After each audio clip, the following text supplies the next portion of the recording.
Nosso próximo palestrante é o Hugo Galindo. Chega mais, Hugo. Beleza? O Hugo Galindo é sócio-diretor da Zerezes, marca guiada pelo design e pelo comportamento humano. Eles têm uma responsabilidade social muito grande dentro da empresa. É uma empresa que nasceu na Goma, uma rede de empreendedores aqui do Porto Mauá. Hugo é designer formado pela PUC-Rio. Bem-vindo, Hugo, e quebra tudo, é tudo teu. Boa noite. Em primeiro lugar, é um prazer estar aqui. Esse convite foi meio pego de surpresa. E, enfim, mas tá cada vez mais perto da Firjan, tá perto dessa casa. Eu tive a oportunidade de conhecer o Fab Lab e, enfim, já estamos pensando algumas coisas juntos aí. Isso, para mim, é um orgulho, assim, é um prazer. É uma das coisas que eu mais gosto até dessa atividade empreendedora, o networking, é estar perto de pessoas legais, fazendo coisas legais. Difícil falar aqui, depois do Alexandre, né? Enfim, mostrar aqui um pouco das nossas histórias, porque, como ele falou, assim, às vezes dá vontade de arrancar os cabelos. A gente tem a atividade, né? A nossa formação é em design de produto e a gente trabalha colocando coisas no mundo. E muitas vezes a gente se vê nessa crise de, cara, o que a gente está fazendo? Enfim, a gente fica se perguntando, caramba, eu vou falar sobre economia circular. E, tecnicamente, foi muito bom que o Alexandre colocou o tapete, por um lado, sobe a barra, mas, por outro lado, também tira uma responsabilidade nossa de explicar, de entrar nessa parte técnica, porque, tecnicamente falando, eu não entendo profundamente sobre esse assunto. As soluções que a gente encontrou foram soluções intuitivas, foram soluções que a gente foi criando na medida dentro do que a gente acreditava, por crenças nossas, por vontade. Esse é o nosso propósito. Então, enfim, o meu objetivo aqui hoje é mostrar um pouco da nossa trajetória, como a gente conseguiu, através de enxergar oportunidades de fazer escolhas inteligentes ali do ponto de vista ambiental, deram para a gente também um potencial de geração de lucro, construção de uma coisa legal, que é o que a gente construiu hoje. Então, diria que eu posso medir o meu sucesso hoje aqui por isso, o quanto eu influenciar, o quanto eu inspirar vocês a talvez seguirem caminhos como os que a gente seguiu. A Zerezes surgiu em 2012, éramos 4 amigos na faculdade de design de produto. E a gente, enfim, prestes a se formar, a gente pensava, cara, o que a gente vai fazer, né? Onde a gente vai trabalhar? E no Rio de Janeiro a gente não encontrava muitas opções, a gente não via um lugar que seria legal de trabalhar. Não tinha um lugar que atendia tão bem o que a gente queria fazer. A gente queria fazer coisa bacana, projetar coisas, mas botar coisas no mundo que tivessem ligadas ao que a gente, como jovem, via que era importante, que era alguma coisa ligada à sustentabilidade, né? Se a gente vai botar produtos no mundo, por que não, né? A gente deveria botar produtos que não agredissem, não colaborassem para essa trajetória que o Alexandre mostrou ali. Dessa inquietude, a gente acabou indo parar começando a criar essa marca, hoje, que é a Zerezes, usando essas 3 ferramentas: o design, um pouco de moda e comportamento, por estarmos onde a gente estava e talvez por sermos jovens e tal, a gente tinha uma afinidade e dentro do nosso time, né, éramos 4 amigos e existia essa complementaridade. Um era mais da produção, o outro era mais ligado à moda, o outro mais ligado à comunicação, e a gente conseguiu montar essa visão multidisciplinar, usando o design, a moda e a sustentabilidade para construir uma cultura, essa instituição. Hoje a gente encontrou o nosso espaço no varejo. A gente entende que o varejo é uma forma para o designer é um prazer muito grande a gente conseguir construir uma experiência completa do início ao fim. Então, numa loja, a gente projeta desde o mobiliário, a arquitetura, a gente contribui e faz muita coisa, até os produtos que é o que a gente faz.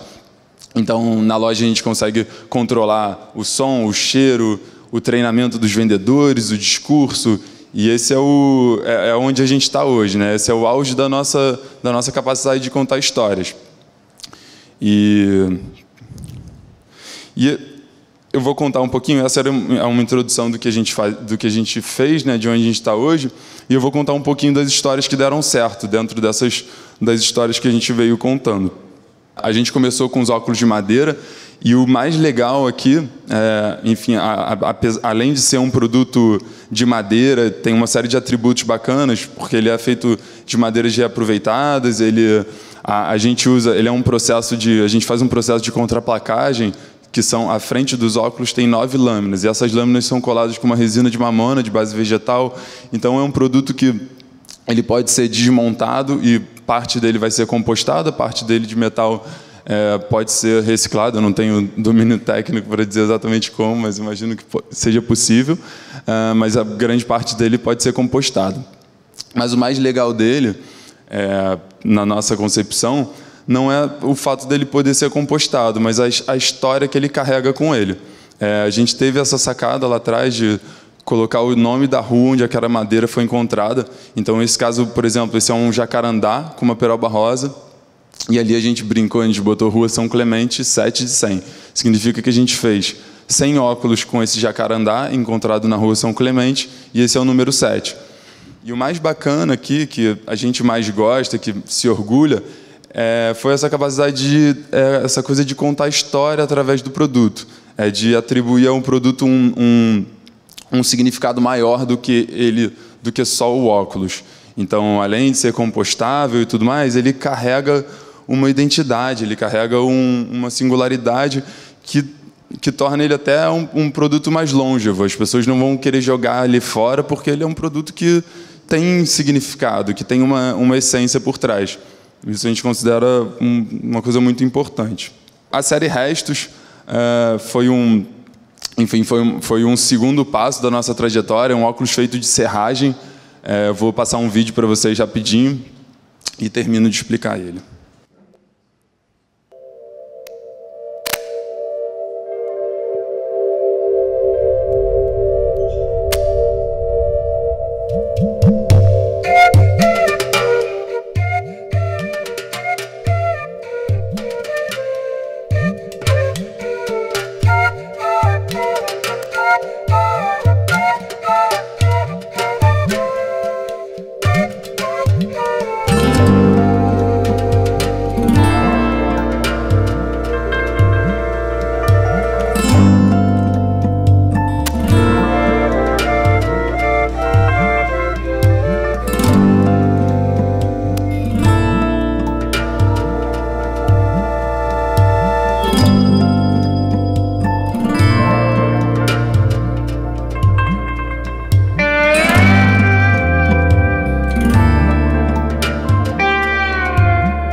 Esse vídeo foi um vídeo que a gente usou para captação de recursos para desenvolver esse projeto.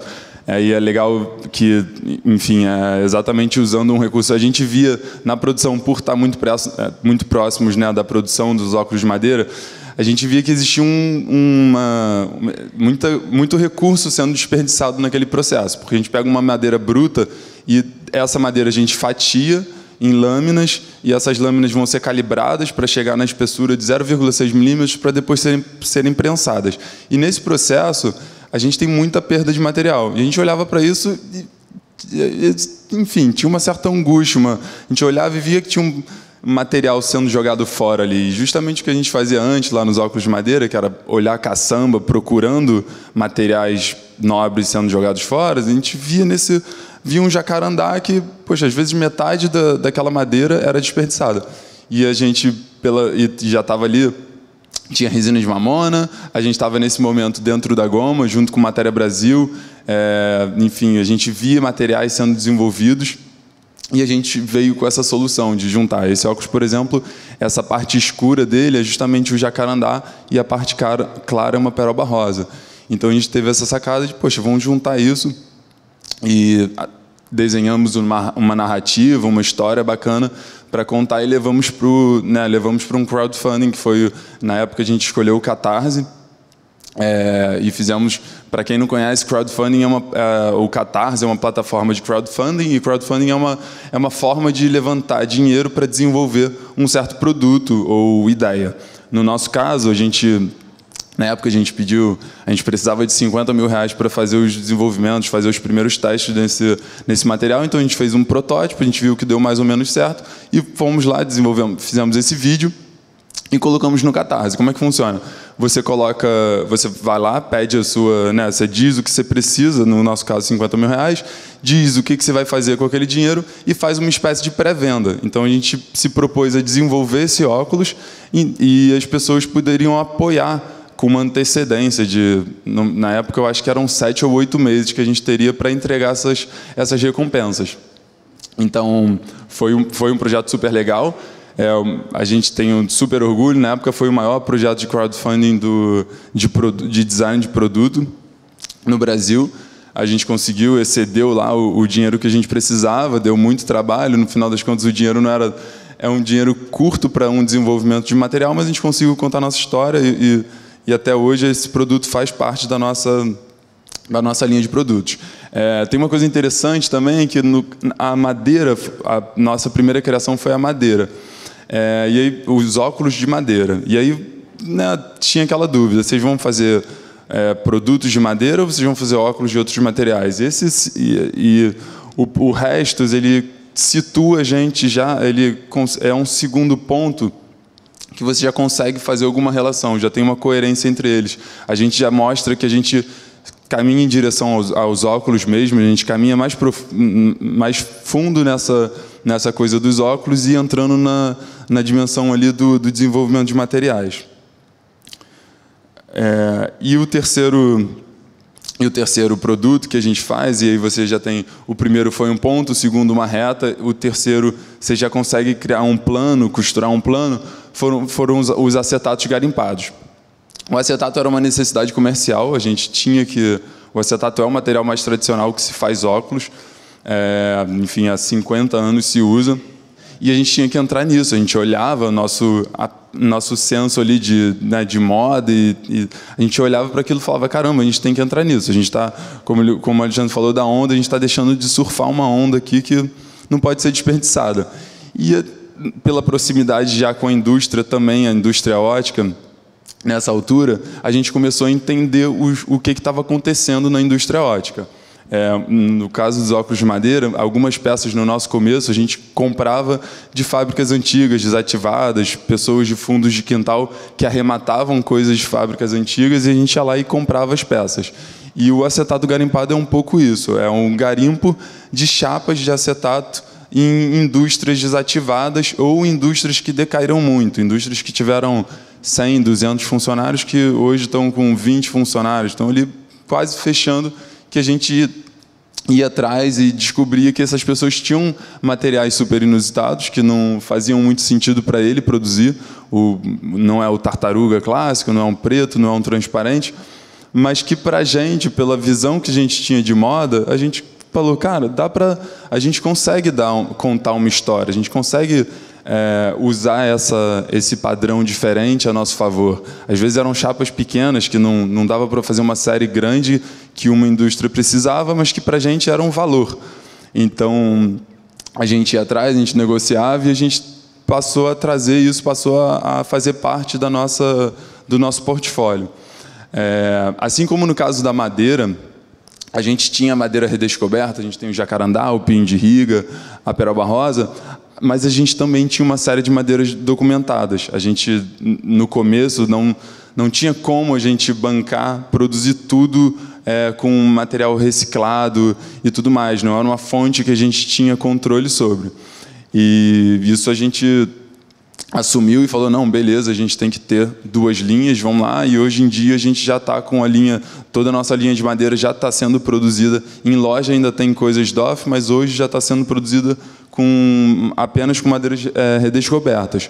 No caso do acetato, a gente ainda está nessa crise. A gente produz os acetatos garimpados, a gente conta essa história, mas a gente também produz os acetatos tradicionais.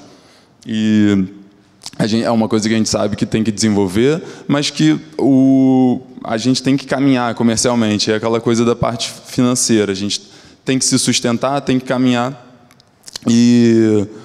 Mas a gente sabe que a gente vai, enquanto a gente está caminhando com essas coisas, a gente está procurando, pesquisando novos materiais, novas alternativas. E aí, justamente, aqui tem 2 casos bacanas de coisas que ainda não saíram, histórias que a gente ainda está por contar. Essa é uma história de óculos já prontos que a gente está encontrando de fábricas desativadas também. Então, são óculos de 20, 30 anos atrás que ficaram encalhados em estoque. Você imagina uma fábrica que tinha um volume de produção de 10 mil óculos por mês, apostaram em algumas coisas, aquilo não deu certo, e a gente está encontrando esse tipo de armação, e a nossa solução lá, os nossos filtros, né, da moda, do design, estão apontando para a gente que isso é uma coisa bacana, que a gente pode trazer e, de alguma forma, reinserir isso num mercado, ressignificar ele. Então, fazer uma embalagem diferente, contar uma história legal. Nesse caso, a gente brincou ali com o Do Not Rest in Peace, que é justamente, cara, calma aí, isso não vai ser jogado fora, a gente vai trazer e reinserir, dar uma cara nova e trazer isso como um produto nosso. Óbvio, contando e se apropriando de toda essa história. E é um exemplo bacana de economia circular porque ele não desperdiça a energia que foi gasta naquele produto. Ele usa o produto no auge dele, assim, diferente do caso da madeira, onde a gente acaba gastando mais energia para produzir. E aí, por último, um dos projetos que a gente está mais animado que, enfim, a gente trata como hoje a gente está tratando esse projeto quase como isso, inclusive, é a primeira vez que a gente fala em público sobre ele. É um projeto para agora, para o 2º semestre. E a gente trata ele como se fosse uma nova empresa saindo de dentro da nossa empresa. É a ideia de que essa fosse os Canudos, é como se fosse uma empresa modelo, uma empresa que a gente sonha, empresa ideal, que é justamente olhar para o lixo como recurso. Além de olhar para o lixo como recurso, esse projeto, enfim, desde a concepção dele, ele tem uma origem de cocriação. Ele foi feito com uma pessoa, que é a Juliana Latuca. A Matéria Brasil, que é o nosso parceiro lá de trás, também é um parceiro nosso no desvendar das tecnologias. Hoje a gente está fazendo ele usando a tecnologia do Precious Plastic, que inclusive tem até uma maquininha, não é exatamente uma Precious Plastic, mas tem uma máquina dessas aqui no Fab Lab de derreter plástico. Então a gente está usando justamente o canudo, que é um material abundante para, enfim, o grande objetivo desse projeto é que a gente consiga coletar 1 milhão de canudos. E a gente pensou a cadeia inteira de produção disso para que ela gerasse outputs positivos, sociais e ambientais. Então, no caso, a parte da coleta é uma coisa bacana, como a gente viabiliza essa coleta, como a gente remunera as pessoas. A nossa expertise é em produção de óculos, a gente sabe fazer isso, a gente sabe fazer marketing, então a gente consegue agregar muito valor a um óculos de canudo. Então eu consigo fazer a história da latinha. A latinha coletada, a latinha não chega no chão porque ela vale dinheiro. Então, se eu consigo agregar valor a um canudo e usando justamente a história dele, né, contando essa história, se apropriando da história, para vender um óculos lá na ponta, numa loja bacana, essa conta pode fechar. Eu consigo remunerar uma pessoa, porque, na verdade, eu não estou interessado em comprar um polipropileno produzido do petróleo. Eu estou interessado em comprar um canudo que foi coletado na praia por uma cooperativa de catadores. E aí esse canudo foi processado por uma também cooperativa de produtores. Então, esse é o... E aí a embalagem, toda a coerência. A gente está querendo desenhar todo um projeto 100% coerente e que representa um pouco dessa nossa visão de futuro. É o que a gente acredita, assim, olhar lá para frente e ver, caramba, a gente pode usar os recursos que já estão aí e não extrair mais recursos. E gerar bem social também, que é uma coisa importante para a gente. E, enfim, além passar rapidinho, além das linhas, a gente tem práticas que são importantes, que o conserto, por exemplo, que é o que a gente espera de qualquer coisa que eu consumo, por exemplo, eu espero isso, que eu possa voltar lá e ter, no mínimo, um preço justo para consertar o produto, caso ele dê um problema. E o swing, que é uma brincadeira que a gente está experimentando ainda, que é para também tentar travar um pouco a obsolescência, que é, cara, se você cansou do seu óculos, ele perdeu o sentido para você, devolve ele para a gente, você pode usar ele como entrada na compra de um novo óculos, a gente dá um desconto bem razoável, e a gente vai tratar desse óculos, vai trocar a lente dele e vai reinserir para venda num outro contexto que faça sentido. Bom, é isso, gente. Obrigado. Obrigado, Hugo. Gente, alguma pergunta para o Hugo? Aqui. Como é que é seu nome? Meu nome é Rochester, eu trabalho na FINEP. Eu queria fazer uma pergunta para você. A forma como você produz os seus produtos, até naquele storytelling que você falou, dá meio uma cara que esse teu processo é meio como se fosse uma oficina. Não tem, aparentemente, assim, um processo produtivo mais elaborado, ou talvez não tenha, até pelo teu negócio, uma necessidade assim grande de um ganho de produtividade. Eu queria saber se você, durante a busca da elaboração desses materiais, você inovou no teu processo produtivo diferentemente do que normalmente poderia ser feito. Ou se é a intenção tua você melhorar esse teu processo produtivo para você ganhar maior sustentabilidade no teu negócio? Obrigado pela pergunta. A gente tem um que a gente chama, o óculos de madeira, ele funciona num arranjo produtivo local, que é como a gente chama. Assim, a gente desenhou um arranjo com várias pessoas envolvidas. Eu até optei por não botar nessa apresentação, porque eu achei que ficaria longo.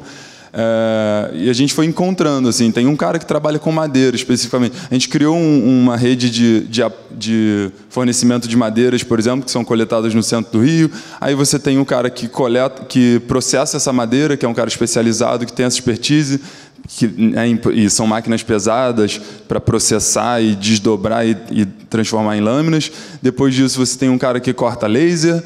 Depois, e sempre voltando para o nosso sobrado, que a gente tem uma oficina com 3 pessoas. E aí isso volta para o sobrado, vai para o corte...